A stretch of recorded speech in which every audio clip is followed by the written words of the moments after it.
de la salvación del alma. Llamamos a los que hagan falta por ahí atrás. Nos encomendamos a la Santísima Virgen para que ella dirija, dé esta plática y nos ayude a ponerla en práctica. En nombre del Padre, del Hijo, del Espíritu Santo. Amén. Dios te salve María, llena eres de gracia, el Señor es contigo. Bendita eres entre todas las mujeres y bendito es el fruto de tu vientre, Jesús. Santa María, Madre de Dios, ruega por nosotros pecadores, ahora y en la hora de nuestra muerte. Amén. Oh María, Reina de la Paz, ruega por nosotros. En nombre del Padre, del Hijo y del Espíritu Santo. Amén. Buenas tardes, muchas gracias por estar en estas jornadas de formación. Personalmente me da mucho gusto el esfuerzo que hacen de venir hasta aquí, de dedicar un día completo y de verlos. Muchas personas que hace mucho tiempo que veo y a nuevos, muchas gracias. Pues me han encomendado esta charla, nos lo encomendamos a la Virgen, sea para la gloria de Dios. Creo que no me puedo pasar de dónde, para que no suene de aquí. No, puede. Ah, sí, bueno, pues bendito Dios, el Padre ya me ahorró mucho y hizo la introducción. Quinto mandamiento, no matarás. Él vio más la parte de la vida en sí misma, de este regalo de estar vivo. A mí me toca más la parte del respeto a la dignidad y el respeto a la paz, que también son otras consideraciones que lleva el catecismo. Si quieren apuntar o luego revisarlo en el catecismo está, a ver, en los numerales 2258 en adelante, hasta el 2330. El catecismo, como bien dijo el Padre, es un gran esfuerzo que en el tiempo del Papa Juan Pablo II se hizo y se convirtió allí de manera universal en todo el mundo para la doctrina, para el magisterio de la Iglesia. Y la Iglesia pues tiene que enfatizar aquello que Jesús ha enseñado, y parte de eso es los mandamientos. Los mandamientos, una vez el Padre Faustino nos decía que son no imposiciones, sino que significa mandamiento, que le da la mano. Dios nos da la mano para ayudarnos. Y más que una prohibición para un castigo, son los medios que Dios nos da para quitar los obstáculos que atentan gravemente contra la caridad, contra el amor.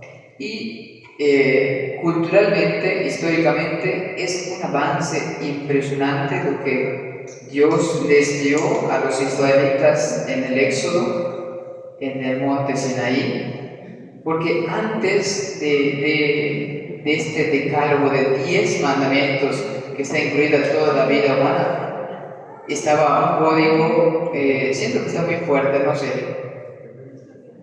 ¿está bien? Ok. Había un código de los babilonios, el código de Hammurabi.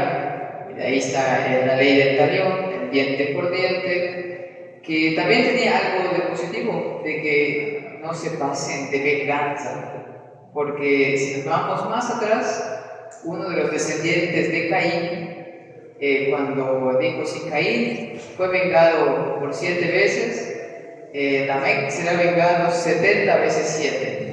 O sea que su venganza iba a ser muy, muy desproporcionada. Entonces, por lo menos la ley del talión aseguraba de que si me quitaste un diente, te quito el tuyo.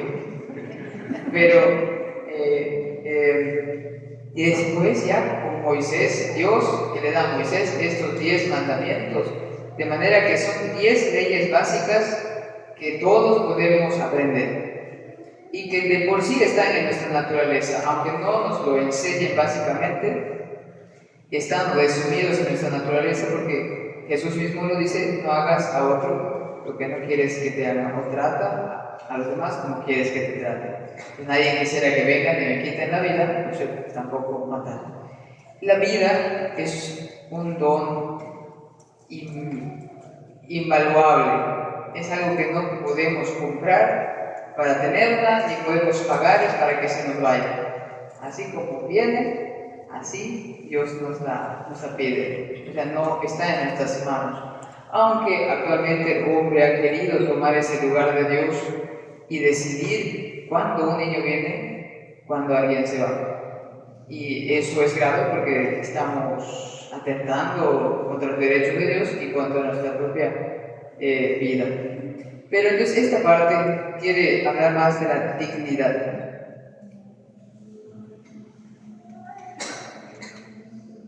La vida y la dignidad que conlleva son un regalo infinito de Dios. ¿Por qué? Porque por el hecho de existir ya tenemos una dignidad. Todo ser, por el hecho de existir, tiene una dignidad, merece un respeto, porque existe, porque Dios lo ha creado, porque así Dios te quiso participar esa existencia. Antes de que existiéramos, solo Dios existía, y infinitamente feliz en sí mismo, no le faltaba nada, no le falta nada, no nos necesita, pero ha querido que participemos de la existencia en primer lugar y de su felicidad. Pues todos los demás seres también tienen una cierta dignidad, y esa dignidad la podemos llamar ontológica.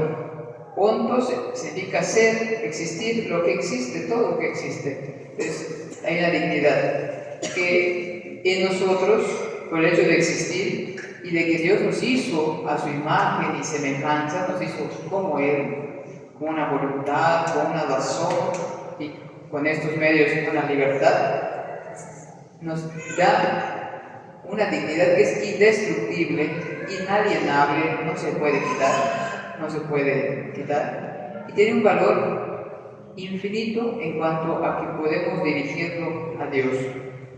Pero esta dignidad es la base de toda nuestra dignidad. Hay también una dignidad moral, y esa dignidad moral, este valor infinito que tenemos, lo podemos usar bien o lo podemos usar mal. Si lo usamos bien, nuestra dignidad crece en la bondad. Si la usamos mal, nuestra dignidad decrece por la maldad, pero no se destruye. Se desfigura, pero no se destruye. La doctora Pilar Calva pone un ejemplo muy gráfico de que si tenemos un billete de 500, de 1000 pesos, lo adobamos, lo tiramos en el lodo, lo pisamos, lo tiramos dentro de la basura, ¿pierde su valor? No. Lo iríamos a sacar de allá para que nos sirva. Entonces, nos desinfectamos las manos. ¿Por qué? Porque sabemos que no pierde su valor. Por más sucio, manoseado, pasó por aquí y por allá, pero no perdió su valor. Entonces, de una manera muy gráfica, pero imagínense si eso sucede con un billete, con nosotros, ¿cómo es eso? Por más pecado. Por eso Dios no le dice: no quiero la muerte del pecador, sino que se convierta y que viva, porque nos ha dado un valor que Él sabe que es infinito, porque Él nos lo dio. Y también hay la dignidad social y existencial de nuestras condiciones sociales. Tampoco esta dignidad, estos niveles de dignidad destruyen nuestra dignidad primera, ontológica. Si nos tocó ser más pobres, más ricos, con más educación, con menos educación, incluso a veces podemos tener todo, pero nuestra existencia aún así se siente vacía. Entonces, ahí se habla más de una dignidad existencial, cuando tengo problemas existenciales. Bueno, entonces hoy queremos adentrarnos un poquito a este concepto de dignidad incluido en el quinto mandamiento. Voy a leer un pedacito del Evangelio donde Jesús habla del cuidado de la dignidad de los demás. Tenemos una dignidad y la compartimos, porque viene de nuestra propia naturaleza. Por el mero hecho de ser ser humano, ya tenemos esa dignidad. Desde el momento que hay una concepción hasta el último latido de nuestro corazón. Tenemos esa dignidad, y aún después el cuerpo del ser humano merece también un respeto, y lo vamos a tocar el tema. Dice Jesús: los discípulos se acercaron a Jesús a preguntarle: ¿quién es el más grande en el reino de los cielos? Jesús llamó a un niño, lo puso en medio de ellos y dijo: les aseguro que si ustedes no cambian o no se hacen como niños, no entrarán en el reino de los cielos. Por lo tanto, el que se haga pequeño como este niño será el más grande del reino de los cielos. El que recibe a uno de estos pequeños en mi nombre, me recibe a sí mismo.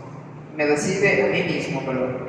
Pero si alguien escandaliza a uno de estos pequeños que creen en mí, sería preferible para él que le ataran al cuello una piedra de moler y lo hundieran en el fondo del mar. Ay del mundo a causa de los escándalos. Es inevitable que existan, pero ay del que los causa. Mateo 18:6. ¿Por qué dice esto? Porque en el tiempo de Jesús, en la vida romana, en el imperio romano, no todos eran considerados personas.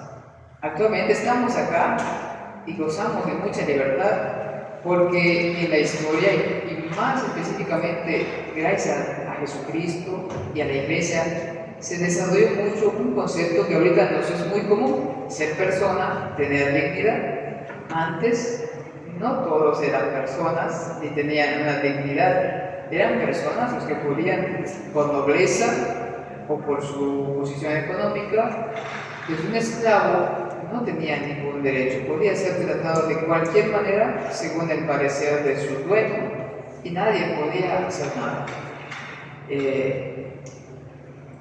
Entonces actualmente la esclavitud se ha abolido, y sabemos que tenemos igualdad de derechos, tenemos igualdad de dignidad.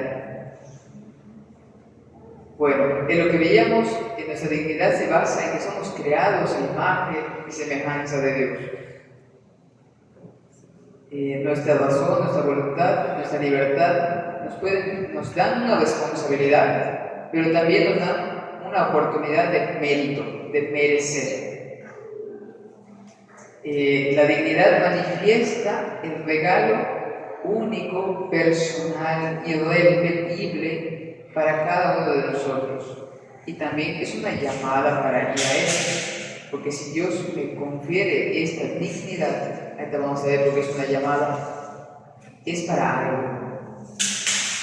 La palabra dignidad tiene su origen en el Imperio Romano. Dignitas era una condición o un nombramiento que le daban a alguien para ser embajador o representante del emperador o de un noble, y era enviado en su representación para hacer algo. Tenía un poder ejecutivo para hacer algo.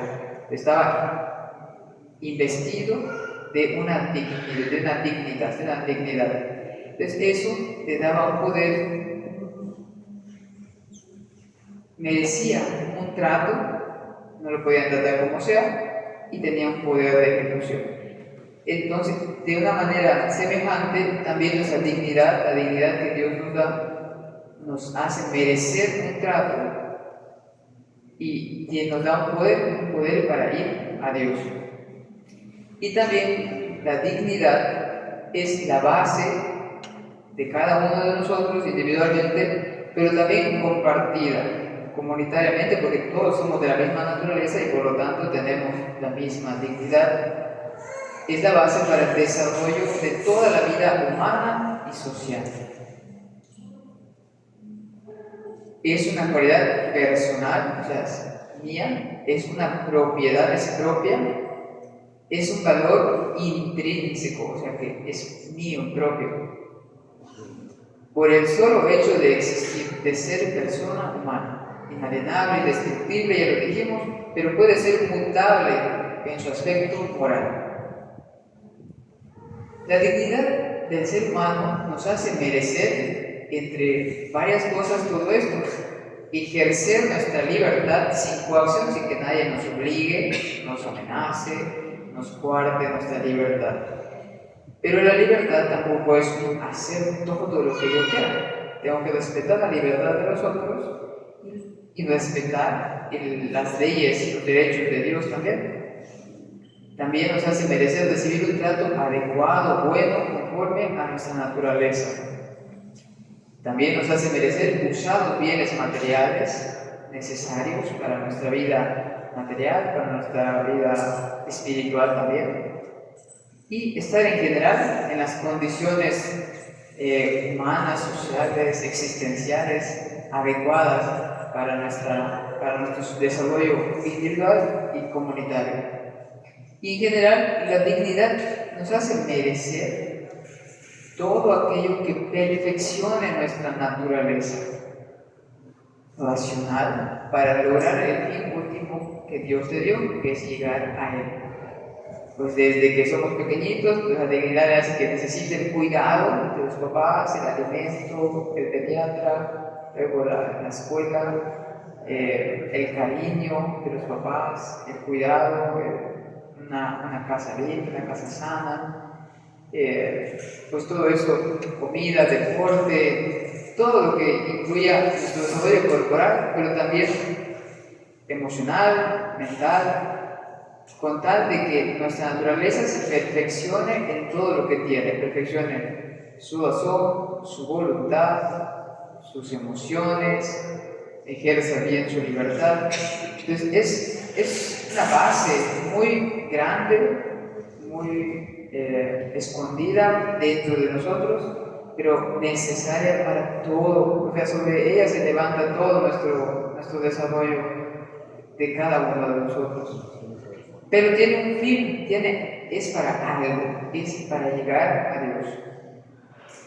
Y ese fin es el que guía la dignidad moral que debe ser dirigida hacia Dios, hacia lo bueno, para que no se denigre nuestra dignidad.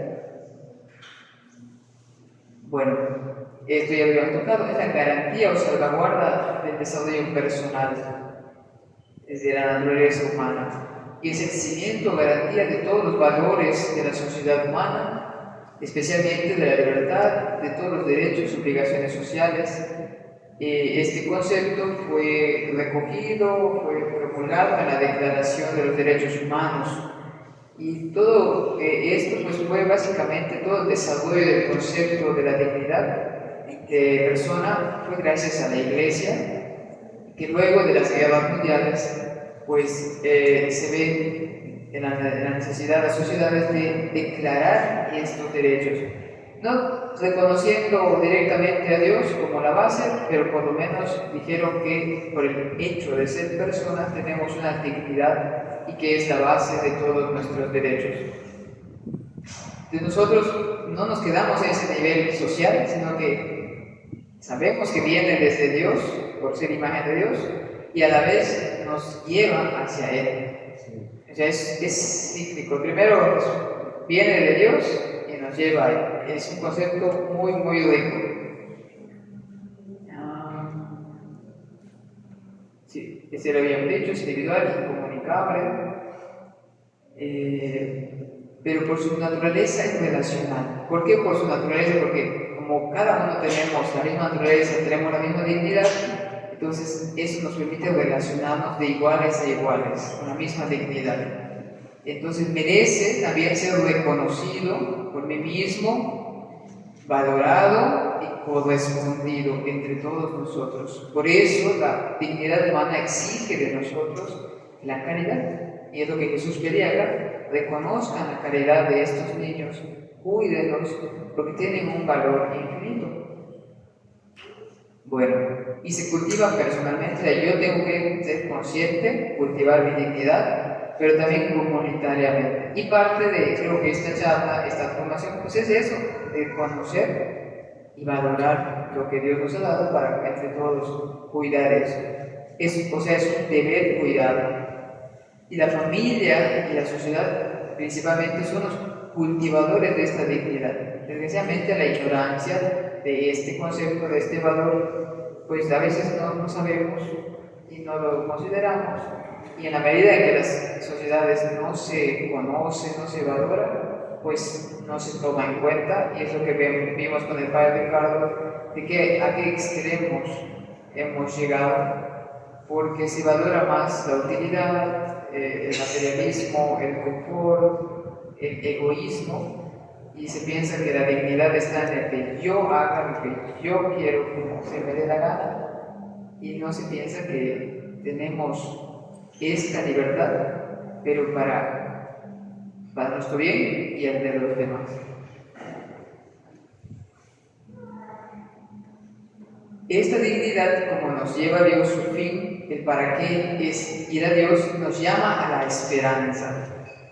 San Juan Pablo II, el Papa de la Esperanza, que vivió todos los horrores de la guerra, él promovió muy fuertemente el concepto de persona, de dignidad y la esperanza de que hay algo más. No se queda todo en el materialismo, en el comunismo, en el capitalismo, hay algo mucho más, la trascendencia divina. Esta dignidad, aunque pueda tener una vida muy digna, cómodamente, pero ¿qué más? Decía San Felipe Neri en la película, aparece Epoy, dice, después, ¿qué sigue de que tenga todos los éxitos? Pues, ¿qué más? Pues, ¿qué más? Dios. Y después, en el cielo no acaba, entonces no hay, ¿qué más? Siempre va a haber más. Y la dignidad, entonces, solo alcanza su perfección en la salvación eterna. Cuando este gran valor que tenemos lo podemos llevar a ese lugar donde no hay ladrones, no hay polillas, no se va a perder, no va a poder cambiar, solo va a poder crecer. Por eso decía Jesús, donde está tu tesoro, está tu corazón. Entonces poner el corazón de una vez ahí en el cielo, para que nuestra dignidad de una vez ya la pongamos allá. Entonces, esta dignidad solo se perfecciona llevándola a Dios. Y es la santificación, vivir en gracia de Dios. Y hay un criterio de cuidado, que es cómo tenemos que cuidarlo, qué tenemos que hacer para cuidarla, es procurar todo aquello necesario para la salvación eterna. En su aspecto es el aspecto espiritual, incluyendo los medios para el bien común y la salud corporal. Entonces, en nuestras prioridades corporales son comer, dormir, agua, y es muy necesario porque no nos morimos, la vida biológica. Pero la vida espiritual, el alma que no muere, tenemos que ponerla de primero y pensar cuáles son sus medios que Dios quiere que yo ponga para mi salvación. Conocer primero que Dios existe, que Dios es bueno, que Dios me ama, que Dios tiene un plan para mí, para todos, y que si sigo sus indicaciones, sus mandamientos, no como normas rígidas que me prohíben, sino que van quitando lo que obstaculiza la caridad, voy a llegar a un perfeccionamiento, al culmen de mi dignidad. Entonces, sí hay que procurar los medios.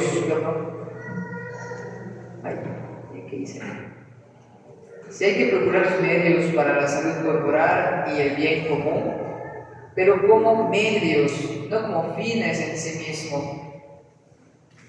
Entonces, todos los medios, de tanto cuanto yo uso de la comida, del agua, de todos los bienes que Dios me da, de la educación, tanto cuanto me ayude para la salvación eterna, para estar en la gracia de Dios.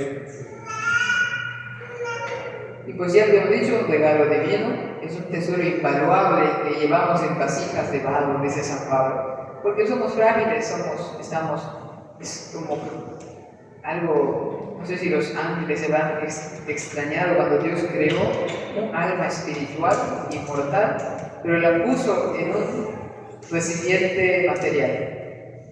O sea, compartimos la materialidad con los animalitos.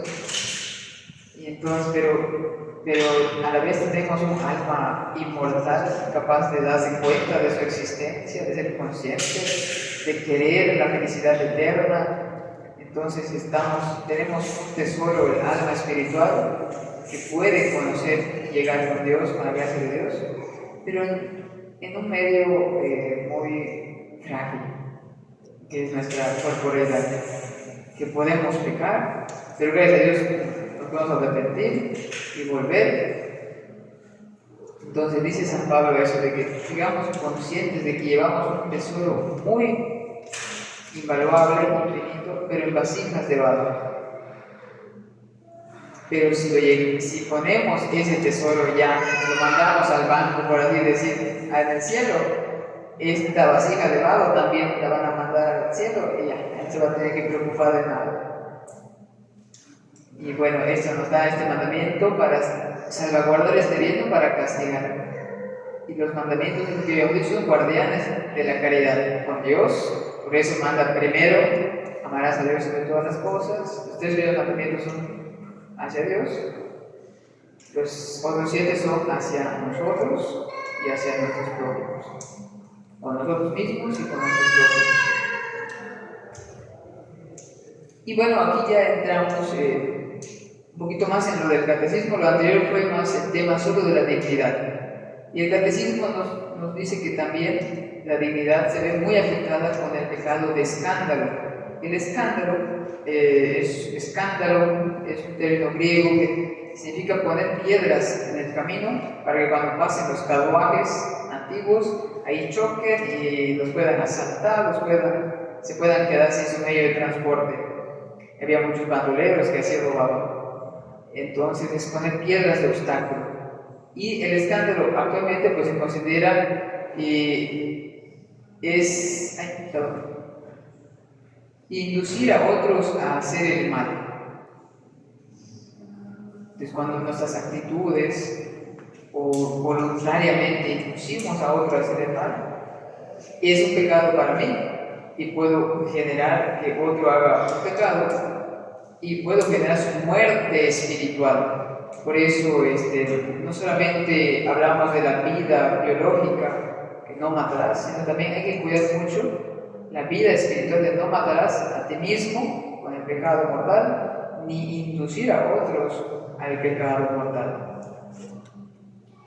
Y pues es grave según el cargo de responsabilidad o autoridad de quien lo realiza o la debilidad de los afectados. Pues Jesús pone aquí a los niños, porque son tan propensos están aprendiendo, y si les enseñan algo desde muy temprana edad, ellos sin tanta culpa pueden quedar más inclinados al mal, y condicionados a eso. Pero la culpa, la gravedad recae en aquellos que tienen responsabilidad de enseñar. No aprendes a esto.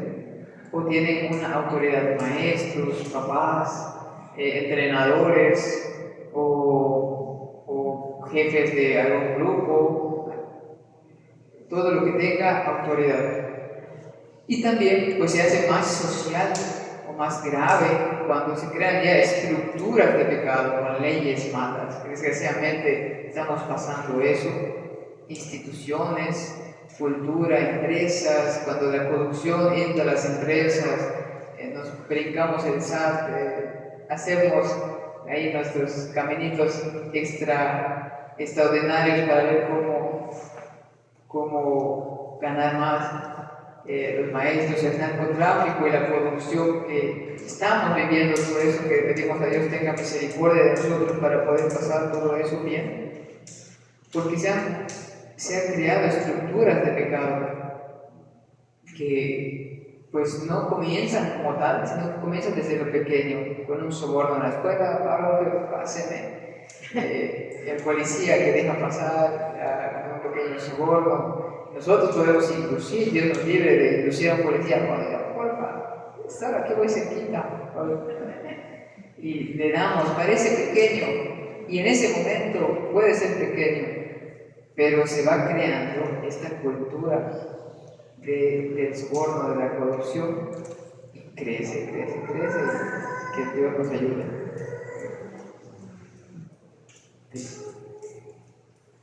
También la salud.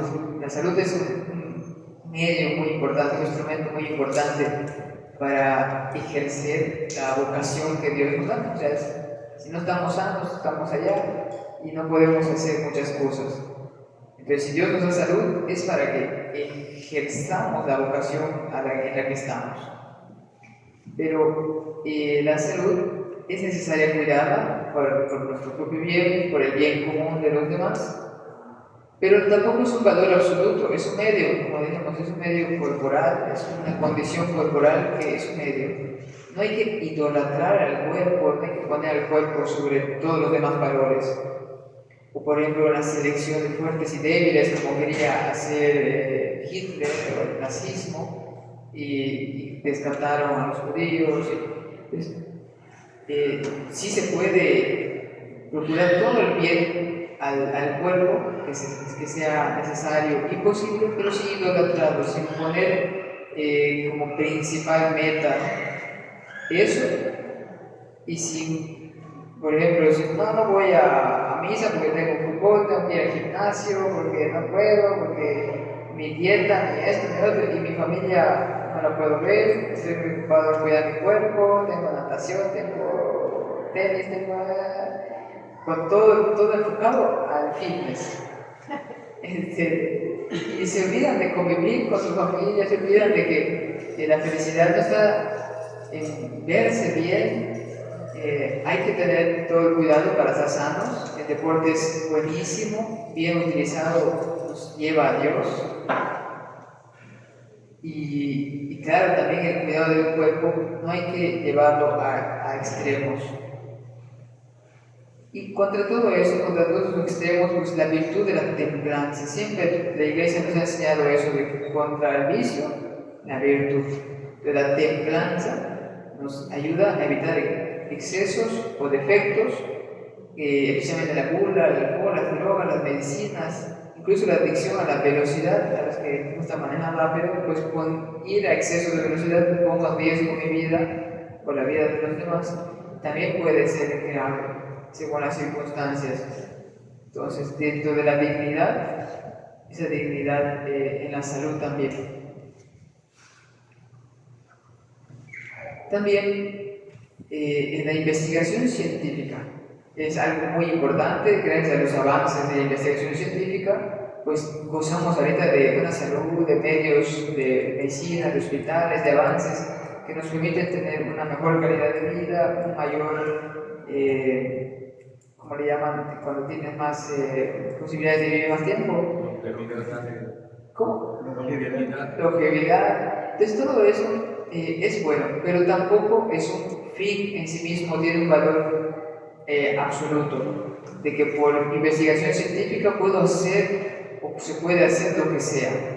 Puedo someter a seres humanos de una tribu, porque no saben, los someto a un experimento y a ver qué va a pasar. Y no se puede. En toda la investigación científica en humanos se tiene que procurar la salud pública, pero siempre tiene que estar regulado por los deberes morales, por la moralidad. No se puede hacer todo lo que un científico quisiera experimentar para saber qué va a pasar.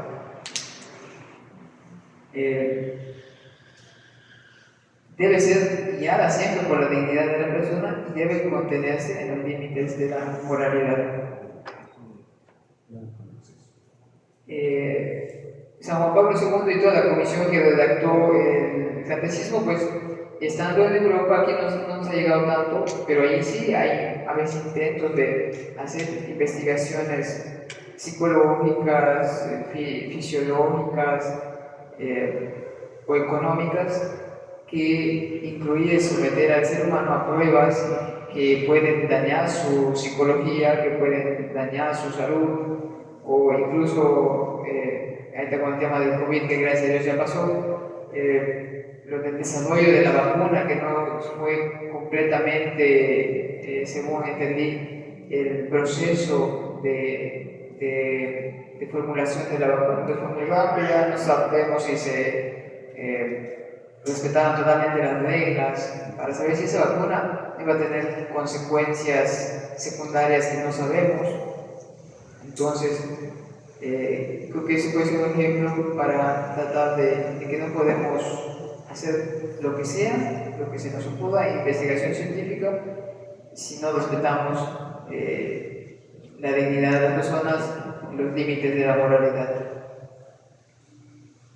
También la integridad corporal, la tocó el padre Ricardo con el tema de la mutilación, se vuelve a tocar, pero también es muy grave cuando se atenta a los secuestradores, narcotráfico, todo eso que daña la integridad corporal o también psicológica, psíquica de las personas. El secuestro es grave, el tomado de rehenes, la tortura, medios antiguos se utilizaba la tortura para sacar confesiones. La Iglesia en el Catecismo reconoce que ese no es un medio lícito para sacar confesiones porque están bajo coacción, y pues tampoco la confesión puede ser tan segura porque pues no están torturando. Las amputaciones, las mutilaciones, las esterilizaciones directamente voluntarias, si no hay necesidad terapéutica, pues no va en contra de mi integridad corporal, y si no es necesario va en contra de mi dignidad. Y toda práctica cruel para mantener la ley y el orden por parte de las autoridades se debería evitar en todos sus municipios. A veces los encarcelados pues los golpean mucho, los maltratan. Entonces todo eso también es parte del cuidado de nuestra dignidad. No se debe de hacer, se debe de mantener el orden con medios adecuados. Eso no quita que si el delincuente pues, sea agresivo, lo tenga que contener de una manera tal vez fuerte. Eso no se tiene que valorar.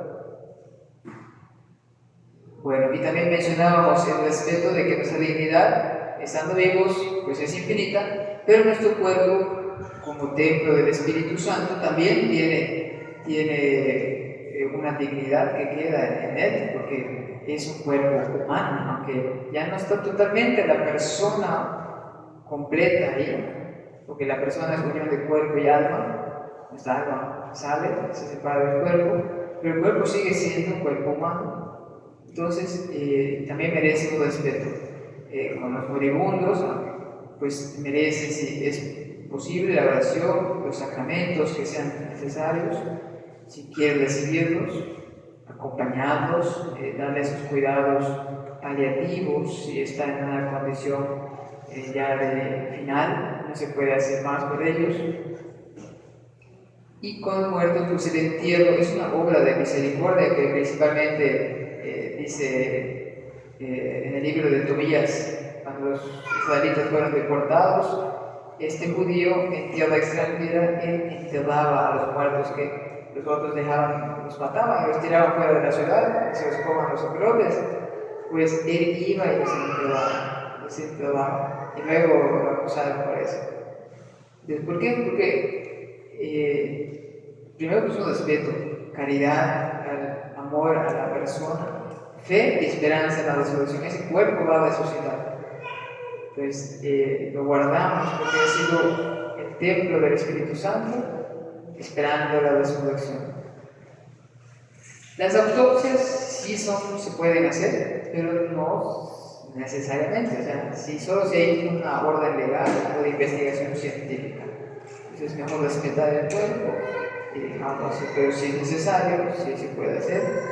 La incineración sí está permitida, siempre y cuando nosotros, por la familia, los responsables de ese cadáver, no cuestionen que si por eso va a resucitar o no. O sea, independientemente si me entierran o me incineran, sé que voy a resucitar. Y si me tiraron el aire y me fui volando, me esparcí, pues no sé de dónde van a venir todas las partículas. Y Dios me puede volver a formar. Entonces, para Dios no hay imposibles. Mientras no cuestione esa esperanza en la resurrección, no hay problema de la incineración. más estén bien seguros de que si realmente esté muerta la persona, no vaya a pasar una, no sé cómo se dice, catalepsia, vayan a meter a alguien a incineración. Por eso, creo que una vez comentaban de que en un tiempo les enterraban y les dejaban un hilito con una campanita para que, si está vivo, toque para que lo saquen. Sí, sí. Muy bien. Bueno, ahorita terminamos esa segunda parte del catecismo que hice en el mandamiento. Primero fue la vida, la dignidad, segunda parte, y ahora la paz, ya más comunitariamente. ¿Por qué? Porque la paz también es una condición, un fruto de nuestra dignidad que necesitamos para el desarrollo de la vida en sí. La vida individual y comunitaria requiere la paz para poder desarrollarse. Si no hay paz, no podemos desarrollarnos. Incluso en la vida espiritual se necesita paz. Por eso se dice cuando tienes paz, es un signo de que ahí está Dios.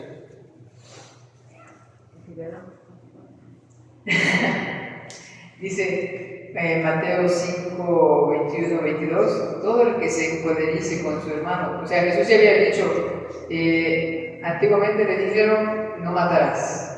Pero yo os digo, dice Jesús. O sea que además de eso, yo os digo, todo el que se encolerice, solamente con que te molestes y insultes a tu hermano o le desees mal, será nuevo del tribunal. O sea, Jesús se pone más estricto.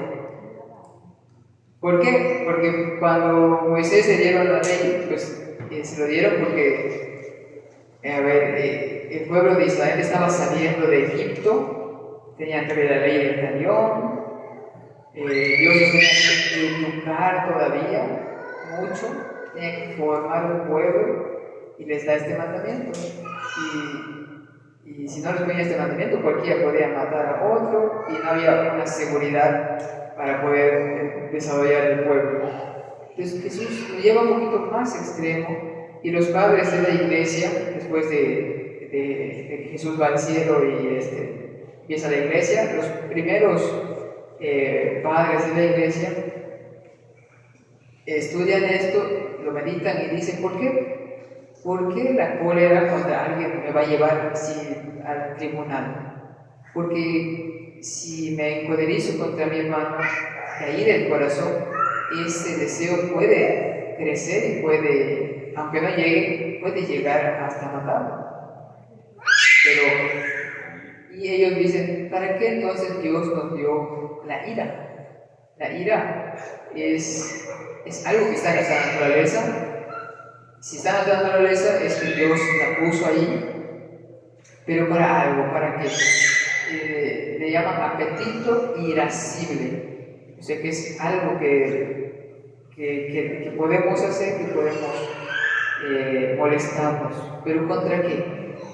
Pues dicen los padres de la iglesia, Dios dio al hombre la ira para defenderse del mal. Antes del pecado original, dicen que el hombre estaba puesto a prueba, tenía que rechazar las tentaciones del demonio, tenía que defenderse del mal y también había ciertas cosas que tenía que luchar por el bien. Entonces la ira es luchar por el bien contra el mal. Para eso sirve. Entonces no es para encolerizarse contra tu prójimo. ¿Por qué? Porque tu prójimo es tu igual. Si te amas, si amas a tu prójimo como a ti mismo, pues lo perdonas, aunque tenga tal vez algunos defectos o algo te cause daño a ti, pero lo perdonas y tratas de corregirlo, pero sin encolerizarte. Estaba leyendo el Catecismo de Santo Tomás, dice alguien dijo un dicho, te castigaría si no estuviera enojado. Te castigaría si no estuviera enojado. O sea, la corrección no es mala.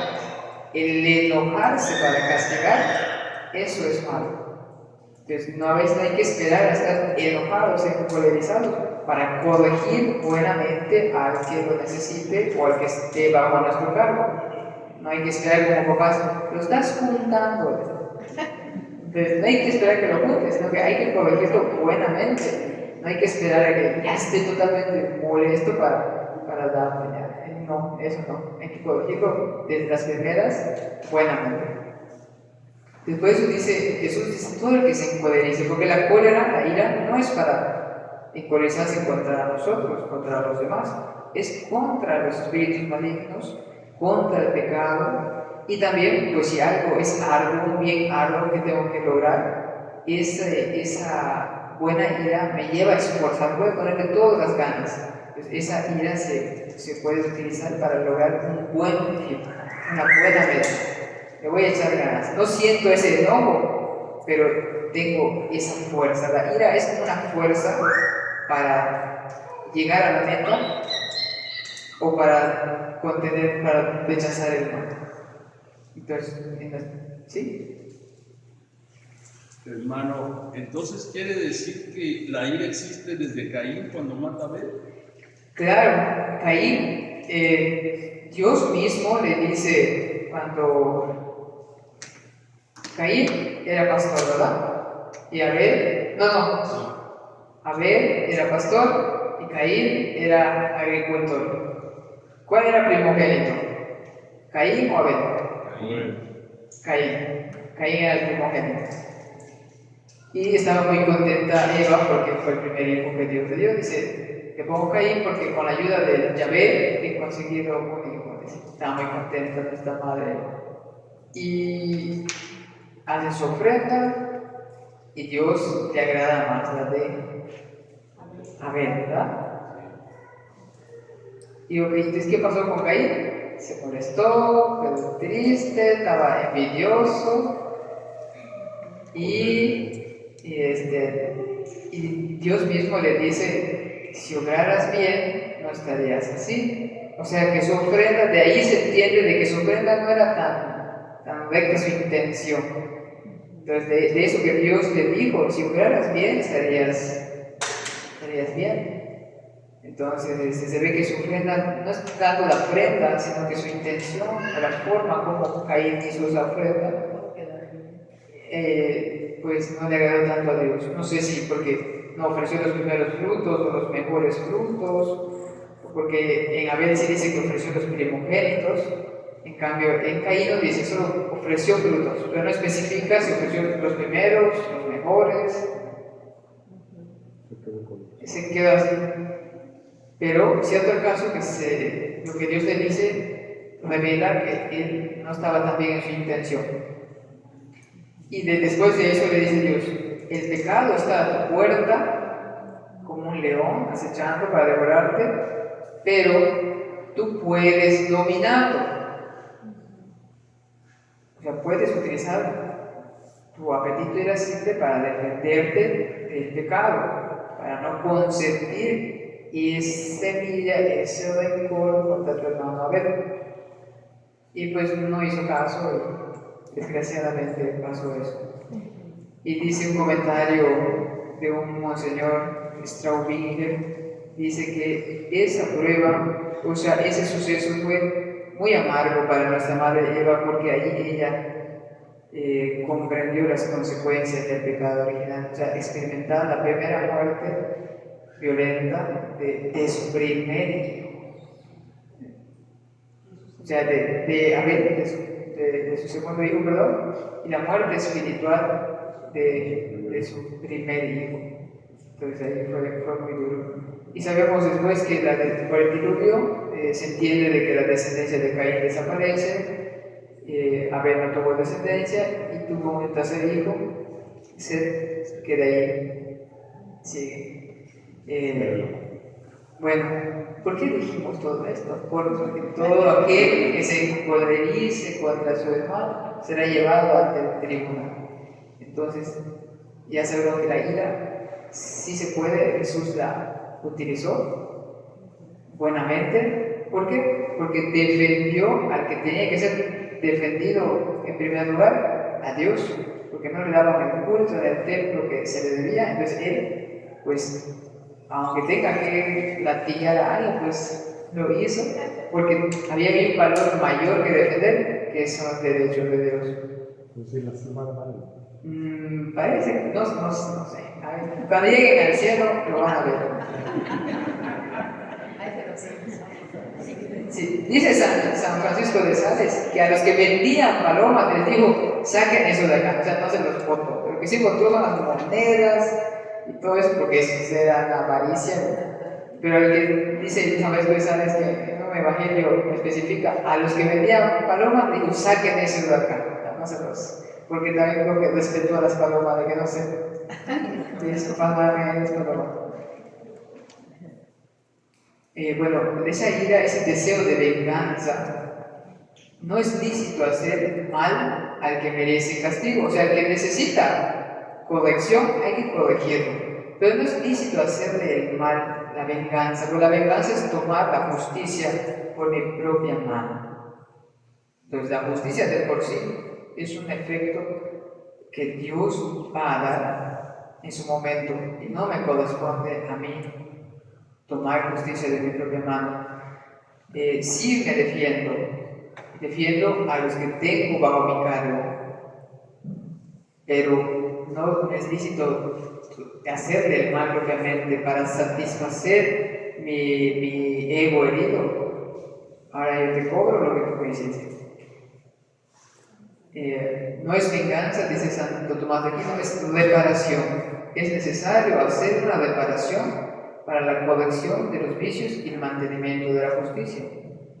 Entonces, hay que ver que la razón guíe a la corrección, no la emoción de la ira, de la venganza. Y el odio voluntario es contrario a la caridad. Podemos experimentar el odio de manera involuntaria. Sí, alguien nos hizo algo y siento mal contra esa persona, pero lo siento, no lo consiento ni lo fomento. Tal vez tenga que distanciarme un poquito, pero si algo tengo que tratar, pues tendré que hacer el esfuerzo de tratarlo bien. No consentir el odio.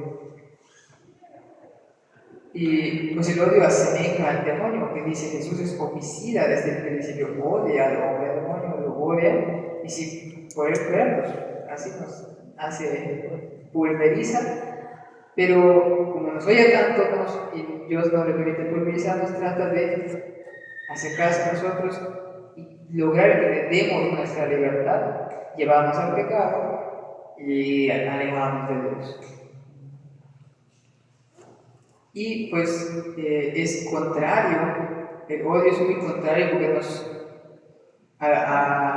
desasemeja a Dios, nos hace contrarios a Dios, que Dios ama a buenos y malos, dice Cristo, hace llover sobre justos y pecadores. Dios en esta vida nos da a todos todo lo que necesitamos porque nos ama. El odio nos asemeja al pecado, pero la caridad nos asemeja a Dios. O sea, yo amo a mi prójimo, amo a mi enemigo, porque Dios también ama incluso a los que no le son fieles. Entonces, si yo me quiero asemejar a Dios, voy a amar incluso a los que mis enemigos.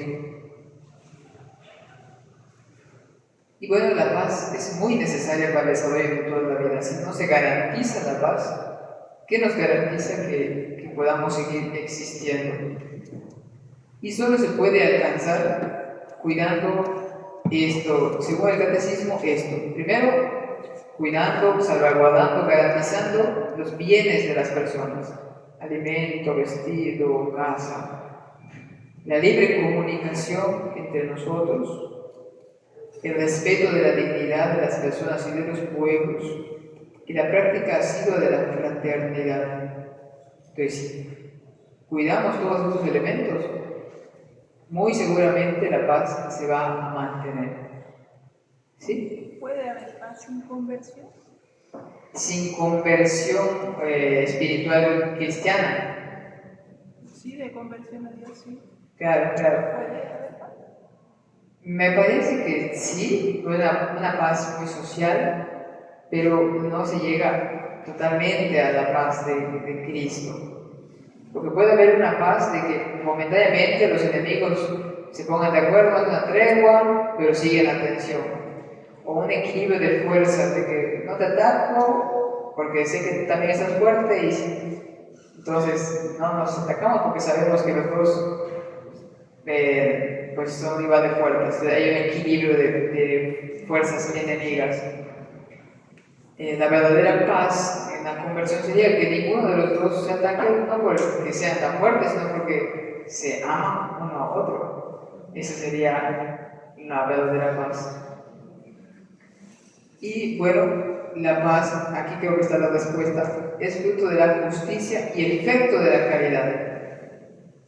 Y cuando nos convertimos, la principal virtud que tenemos que trabajar es la caridad. Si no hay una verdadera conversión, si no hay una verdadera caridad, pues yo creo que no podemos llegar a una verdadera paz. Dice San Agustín, es una virtud, no es cardenal, pero es ahorita. Dice San Agustín la definición más común, clásica, dice San Agustín, es la tranquilidad en el orden. Cuando hay un orden en la sociedad, en nosotros mismos, pues estamos en paz, porque nos respetan y respetamos a los demás, respetamos las cosas y cada cosa está en su lugar. Eso nos lleva a estar en paz. Es lo que decíamos, no es solo ausencia de guerra o equilibrio de fuerzas adversas. La paz terrenal es imagen y fruto de la paz de Cristo, príncipe de la paz. Incluso San Francisco de Sales también dice eso. Antes de Cristo, después de Cristo, todo casi se decidía por la guerra, de la ley del más fuerte. Después del cristianismo siguió habiendo guerras, pero poco a poco fueron bajando en número.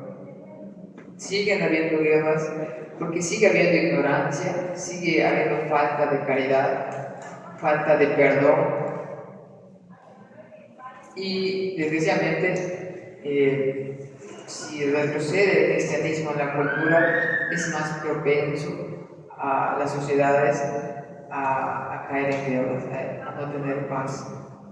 Decía Santa Teresa de Calcuta, si un niño no está garantizada su dignidad, su respeto a existir, ¿qué impide que yo lo pueda, creo que no sé si se lo dijo a unos presidentes, ¿qué impide que yo a usted lo pueda matar? Si atentan con la vida de un inocente, eso que me da derecho, puedo atentar la vida de cualquiera.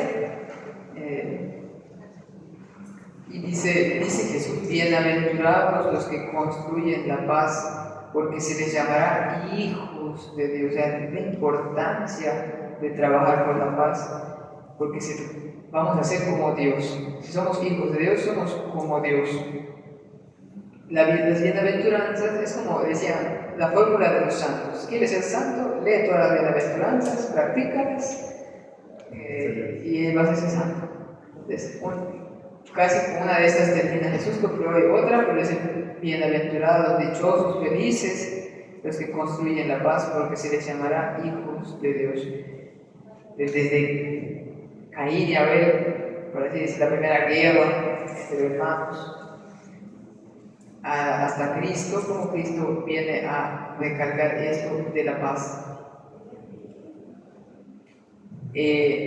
Renunciar a la defensa violenta, siempre y cuando no se lesiona o lesione derechos y obligaciones de otros hombres y sociedades, es un testimonio evangélico. Lo que decía el Padre Ricardo, de que Jesús nos dijo, en ciertos momentos, si no me afecta en mi existencia, en mi vida biológica, o no afecta a los que tengo a mi cargo, puedo dejar incluso que me ofendan, puedo poner la otra mejilla, porque una ofensa no me quita mi dignidad. Sí me hiere emocionalmente, pero no me quita mi dignidad. Y el que está disminuyendo su dignidad moral es el que peca, el que me ofende. Y a mí, en realidad, pues sí me lesiona emocionalmente, pero no me afecta mi dignidad. Puedo poner la otra mejilla, no me quita mi dignidad de eso. Perdonar no me quita mi dignidad, al contrario, eleva mi dignidad moral. Pensando en la dignidad que decíamos ontológica, la existencia que Dios me dio a su imagen y semejanza. Por eso, si renunciamos a la defensa violenta, no pasa, no nos quita nuestra dignidad, pero en ciertas cosas sí tendríamos que defendernos, si hay un bien mayor que defender. Y siempre es un deber evitar la guerra, pero puede ser lícito, aunque siempre doloroso, el último medio para preservar un bien mayor. La Iglesia, en el Concilio Vaticano II, saca un documento que se llama Gaudium et Spes, gozo y esperanza, que habla sobre la legítima defensa, que es algo que los medievales estudiaron mucho, Santo Tomás de Aquino, que puede haber una legítima defensa militar, o sea, con la fuerza. Los caballeros templarios, los militares, cada nación tiene el deber de tener un cuerpo que lo defienda en caso de una agresión. Y vamos a leer los criterios que marca para la legítima defensa. Dice el Catecismo en su numeral 2307. Dice, sin embargo, mientras exista riesgo de guerra y falte una autoridad internacional competente y provista de la fuerza correspondiente, una vez agotados todos los medios de acuerdo pacífico, no se podrá negar a los gobiernos el derecho a la legítima defensa. Si un gobierno dice, me están agrediendo, ya intenté por todos los medios pacíficos evitar esta amenaza, pues tengo el derecho de defenderme con fuerza. Pero se han de considerar con rigor las condiciones estrictas de una legítima defensa mediante la fuerza militar. La gravedad de semejante decisión somete a estas condiciones, a esta decisión, a condiciones rigurosas de legitimidad moral. ¿Por qué? Porque los gobiernos, los gobernantes, el encargado, el presidente, el Senado, no sé, pues va a cargar con el peso de los soldados que envíe a la guerra, va a ser responsable de sus vidas. Entonces, estas son las condiciones que tienen que revisar realmente. Si se cumplen todas, puede reclamar y hacer valer su derecho a la defensa por la fuerza. Dice, primero, que el daño causado por el agresor a la nación o a la comunidad de las naciones sea duradero, grave y cierto. A veces hay amenazas, hay complot, hay murmuraciones en los medios de comunicación que incentivan a las naciones a estar así. ¿Quién me va a atacar? Me están atacando mis intereses económicos.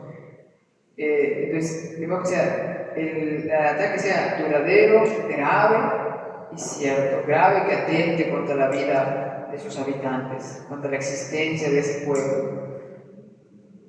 Segundo, que todos los demás medios para poner fin a la agresión hayan resultado impracticables o ineficaces, o sea, que haya intentado antes poner medios pacíficos, el diálogo, los acuerdos, un intermediario,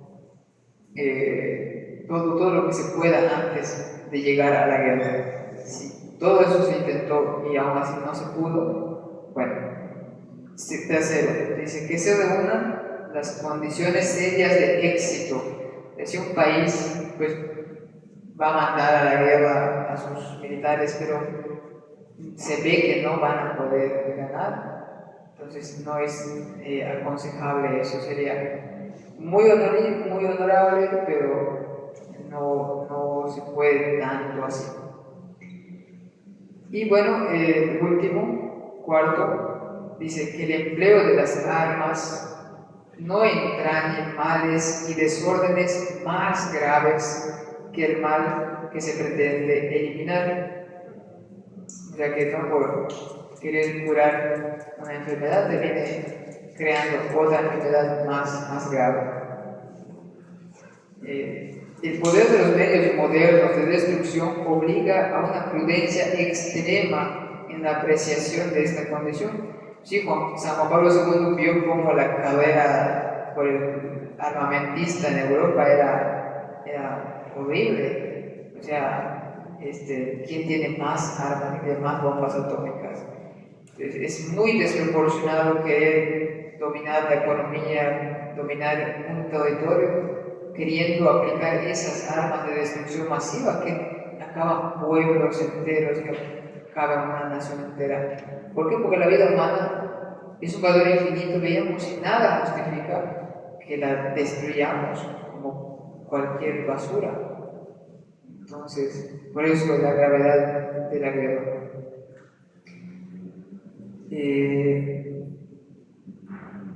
La apreciación de estas condiciones de legitimidad moral pertenece al juicio prudente de quienes están a cargo del bien común. O sea, hay que rezar por los gobernantes porque sobre ellos pesa esa decisión.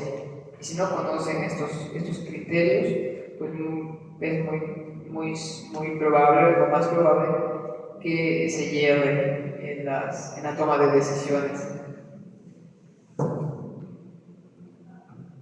También, si se puede rehuir al uso de las armas, sí, si por objeción de conciencia, mi conciencia me dice no podemos ir contra nuestra conciencia, no podemos ir contra esa misma dignidad de libertad que tenemos. Si yo digo no, pues no. El padre Pío lo llamaron a la guerra, lo parado, dijo no voy a ir a la guerra. Y espiritualmente ayudó muchos en la guerra, en la película. Y los ciudadanos que no van a las armas tienen que servir a la defensa de la nación, de la patria, en otro medio.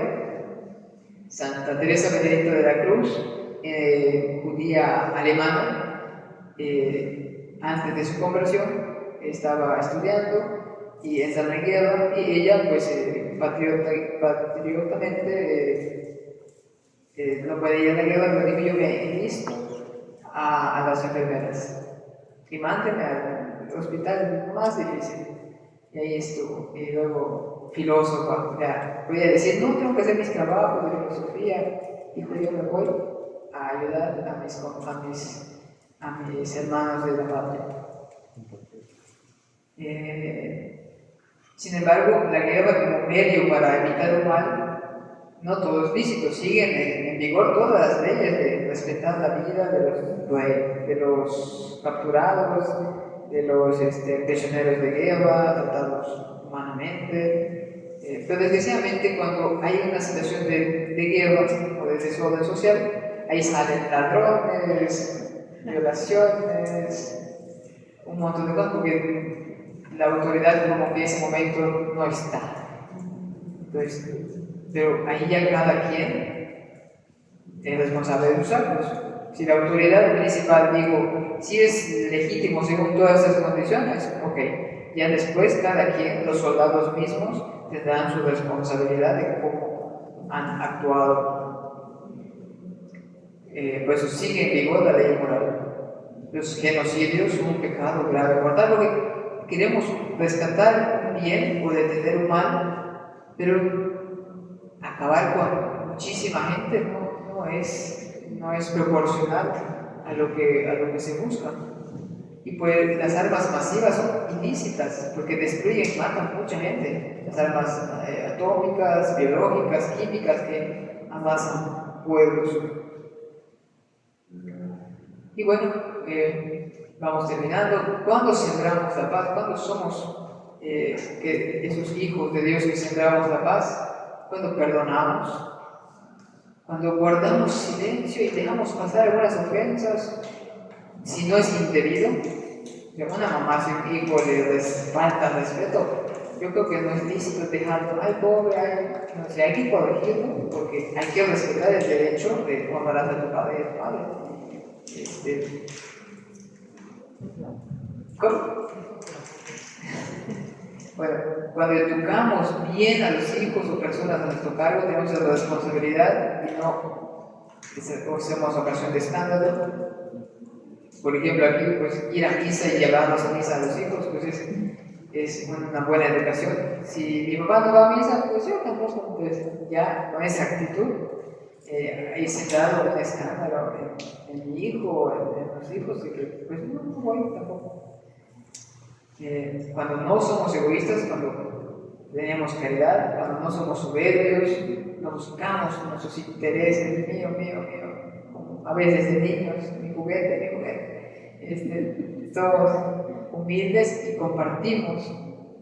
Y cuando no somos precipitados con la prudencia, cuando no actuamos de manera violenta al primer amenaza que sintamos, hay todo. Cuando en general procuramos el bien a los demás, ama a tu prójimo como a ti mismo, por eso decíamos, la paz es fruto de la caridad. Cuando reconocemos al otro como un semejante, cuando reconocemos la dignidad de los otros como un hermano, como imagen de Dios, es muy duro. Un soldado cristiano voy a matar a otro, es imagen de Dios. Creo que una película, no me acuerdo cuál, de que unos soldados estaban en sus trincheras, de toda la balacera, pero llega un día de Navidad y salen a compartir la Navidad. O sea, porque en realidad ellos son el medio ejecutivo, los que se están peleando son los de arriba, que están en sus oficinas, pero ellos, ¿qué culpa tienen? Sin embargo, tienen que hacerlo por deber patrio. Y salen a la Navidad, o sea, qué impresionante. O creo que hay un caballo. En la guerra había, creo que en la Primera Guerra Mundial hubo más caballos de guerra. Desde un caballo queda todo embarañado en alambres de púas, y unos soldados querían rescatarlo. Nadie se atrevía a ir a rescatarlo porque. Y uno tuvo el valor, o algunos, y los del otro bando le tiraron las tenazas para cortar las alambres. Todos querían salvar al caballo, porque pobrecito, pero nadie se atrevía. Como la dignidad, aún en medio de esas cosas, sigue estando la dignidad de la persona. Y porque, pues principalmente reconozco al otro como imagen de Dios, como un compañero y ayuda de viaje en este mundo hacia Dios. En general, cuando reconocemos, valoramos la dignidad del otro. Tenemos que reconocer nuestra dignidad para poder reconocer la dignidad del otro. Amarás a tu prójimo como a ti mismo, no en vez de a ti mismo. Porque el amor no da para todo, el amor no se acaba. Puedo amar a los otros y amo a Dios. El amor da para todo. Y San León Magno dice en un sermón de Navidad: reconoce, oh cristiano, tu dignidad. No solo la dignidad meramente humana, sino la dignidad cristiana, o sea, el ser humano cristificado, con ese valor de naturaleza y de gracia. Y San Agustín dice: mira el crucificado, vales un Dios crucificado. Ahora están pasando depresión, mira el crucificado, ¿qué es lo que hizo Dios por ti? ¿Qué vale? Todo un Dios crucificado. Jesucristo, se salió revela la dignidad del ser humano, dejándose matar. Digo, mi dignidad no me la van a destruir, yo les amo, pueden hacer lo que quieran, yo les perdono, mi dignidad no se destruye. Dignidad de Dios, dignidad de hombre.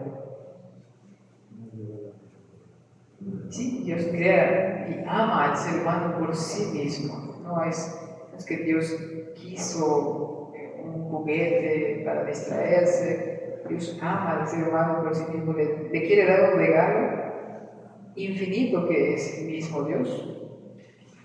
El ser humano es un fin en sí mismo, no es un medio, no es un instrumento, pero no es independiente de Dios, eso tampoco. Y bueno, con esto terminamos. Son aquí algunas cositas más, lo que habíamos visto.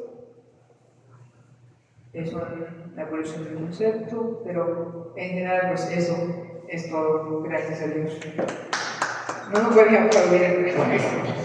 Vamos a rezar. En nombre del Padre, del Hijo y del Espíritu Santo. Amén. Damos gracias, Señor, por tantos beneficios, por la dignidad que nos has regalado. Te pedimos tu gracia para reconocerla, valorarla, cultivarla en nosotros y en los demás. Padre nuestro que estás en el cielo, santificado sea tu nombre. Venga a nosotros tu reino. Hágase tu voluntad en la tierra como en el cielo. Danos hoy nuestro pan de cada día. Perdona nuestras ofensas, como también nosotros perdonamos a los que nos ofenden. No nos dejes caer en tentación y líbranos del mal. Inmaculado Corazón de María, San Juan Pablo II, ruega por nosotros. En nombre del Padre, del Hijo y del Espíritu Santo. Amén.